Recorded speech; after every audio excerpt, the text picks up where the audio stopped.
Well, hello then, I do hope you're all well. Shall we watch Tory MP really taking the school on RMT strikes? Well, I suppose I could say Tory MPs, because Tory MP for East Devon, Jupp, who just couldn't understand why poor people, struggling to pay their bills, mortgages, put food on the table, suddenly decide that, I'll do, even though I can't pay my bills, I'm going to go on strike just for the hell of it. Then we have our very own Merriman of Bexhill and Battle, who seemed to believe that he knew more about the railway industry than these two militant union plebs, and gave off the air of, know your place, plebs, and listen to your betters. I wouldn't disagree with that. But anyway, let me hand over to Simon Jupp, and then we're going to Chris later. Thank you, Chair, and good morning, gentlemen. Consumer confidence is really important in the railway industry. My colleague Ben Bradshaw mentioned about passenger numbers. You mentioned, Mr Whelan, that it's 92%. That's not obviously across the board. I don't think it's particularly as high as that in the southwest where I represent. And I'm really worried about this car-led recovery we've had from the pandemic. Understandably, the government put out some warning signs at the start of the pandemic about using public transport. We now know that we probably didn't need to do that, but we've learned lessons from that. But passenger numbers haven't come back. Do you think that strike action actually hurts confidence amongst consumers when we actually want to get people back? Well, why drive us to it then? Network?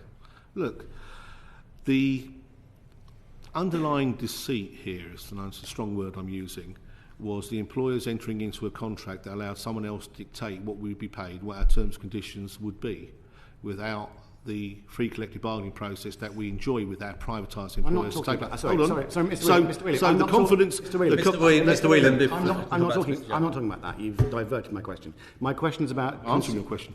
Well, it was a long time coming. Ooh.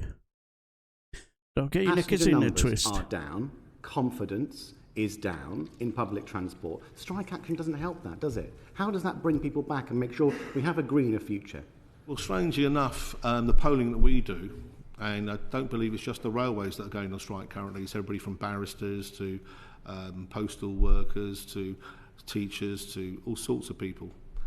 And there is an underlying feeling at workers everywhere in this post-pandemic world that the cost of living crisis is driving them to do things. It's exacerbated in the railway because we can't actually talk to our employers or the people pulling the strings.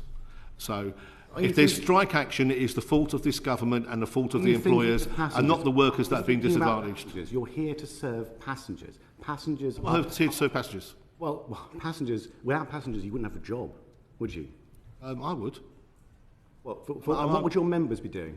But that's not the point. You asked what I do. I don't serve the passengers. But I have spent my whole career trying to grow this industry, trying to make it safer, trying to make it greener, trying to make it cheaper. And in most of the time, in previous years, I'll have been many platforms and many people in this room and elsewhere trying to do that. At this moment in time... No one doubts your members worked really hard. Your members worked really hard, and during the pandemic, it was a dreadful time to work on the railways. We worked in partnership. And it was really difficult with all the different regulations and restrictions that were placed on you. But now, as we try and build back confidence in the railway sector, people need to use public transport again, whether it's branch lines, main railway lines, rural lines, wherever they may be. If you go on strike, you're cutting people off from going to work, going to school, missing exams, and everything else. And that is just hurting confidence. And also part of that confidence is the confidence of people within the industry to be treated equitably and come and work fairly for their employer. And nobody goes to strike lightly. We think it's a failure when we have to do so. We do not want to be on strike. Our people do not want to lose money. But when you get the level of mandates that we're receiving of 98% in favour and 88% turnouts, I think it's the strength of the feeling of the members that I work for, right, that are telling me that that's their only option at this moment in time. And it does resonate with the public because the public have a great deal of sympathy for at this moment in time. Strange enough, we have more sympathy now than we've ever had in past for rail workers or transport workers going on strike. I have a great deal of sympathy for your railway workers. I also have a great deal of sympathy for passengers who were stranded for days during the strike action in parts of the southwest where I represent. Mr Dempsey, the same question to you. This strike action, we want passenger numbers to go back to what they were and increase. How can we make sure that we do that if you're going to interrupt their service? Well, I don't think confidence in railways and public transport is helped by the government stripping $2 billion out of the operational expenditure of the railways and talking about a managed decline of our transport system. That's not going to increase confidence. in getting people out of the cars and back on. That's your words, though. Managed decline is not a phrase used by the government. It's not. That's a. They're talking about having a smaller, cheaper railway that has less services on it. That is a decline, not an expansion or a growth. Yeah, but Mr Dempsey, we're doing we finished an inquiry on the £96 billion integrated rail plan. So what you've just said doesn't quite equate with what's being spent and planned over the decades. Well, that's a different type of expenditure. I'm talking about the operational expenditure of the railway, which has got a £2 billion black hole in it now, thanks to the government. That's not going to increase any passenger confidence in using a railway. If you're talking about having a cheaper, smaller railway with less services, and you want to achieve that by cutting back on people's wages, cutting jobs out of the industry, that doesn't achieve confidence in transport, does it? You see that by interrupting services and people being forced to use their car and not being able to work, it's actually counterproductive for your members who rely on those passenger numbers to survive and keep their jobs. If we had a way of achieving a settlement without taking strike action, we would do it. But we've been forced into this position. We've had the operational expenditure stripped. We've had demands put on us by the industry mandated by government to decimate our jobs. And we've been told you will accept a pay cut as part of that package. For the pleasure of having jobs taken out, members of my trade union thrown on the dole, and having terms and conditions we've achieved over many years stripped out, you will have a pay cut for that as a reward. What do you expect from a trade union under those circumstances? Right. Are we to just doff our caps and say, thank you very much, Governor? That's not going to happen.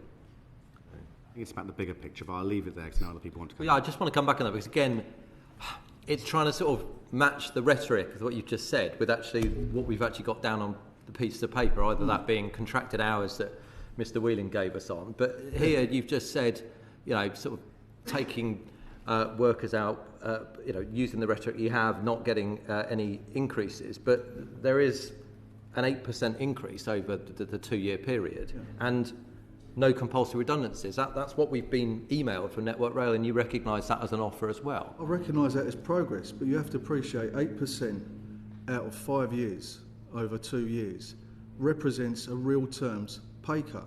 You will be poorer with that offer than if you got one that reflected where you are in terms of earnings in the economy as it is. That doesn't answer the question on the cost of living crisis, to give somebody a real terms pay cut. Don't you take into account any comparators? So we've done a lot of work on aviation. 5,000 workers lost their job. There was no government support. They got furlough, nothing else. Don't you sort of bear that into account, that actually there's been an insulated period?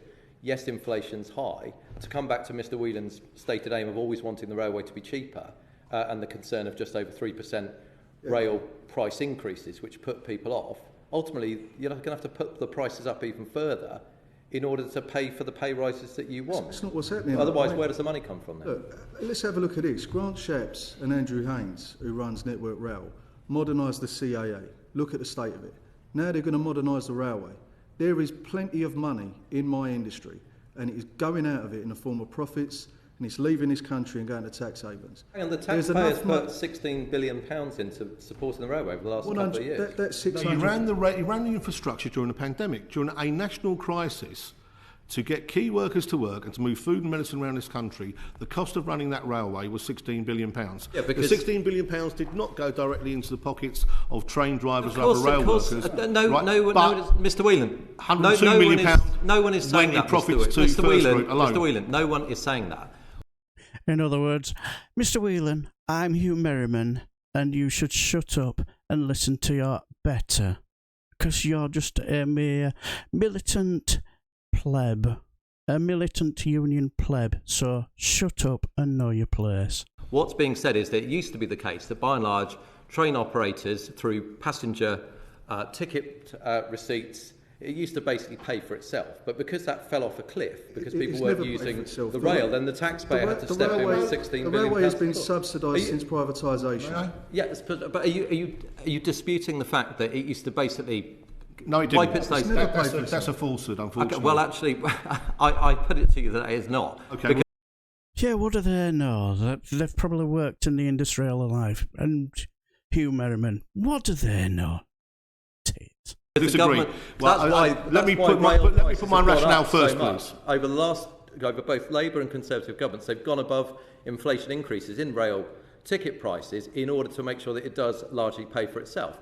The numbers fell off a cliff, which is why there's had to be taxpayer subsidy to continue to run it and then not make redundancies. Are you disputing that's the case? Yes, I'll send 2 reports to you, if I might, that we had done previously, called The Great Rail Rip-Off and others. £7 billion went into the industry to service the excess charges of the operators, of which they paid £3.5 billion back, and then were allowed to take their surpluses over and above it. They never paid their full costs. Well, and they never made their money out of fares. Write to me with all of that, and I'll look forward to looking at it. The library will research it and we'll write back. Please. Chris Loader. Yeah. Morning, chaps. Nice to see you. Yeah, I know it was last month. Yeah, 13th of July, and I could have done something about this around the time, but, you know, there was so much going on. It was just so difficult to keep track. But I will do a couple of videos on this, because you saw that bell tap, Simon Jupp.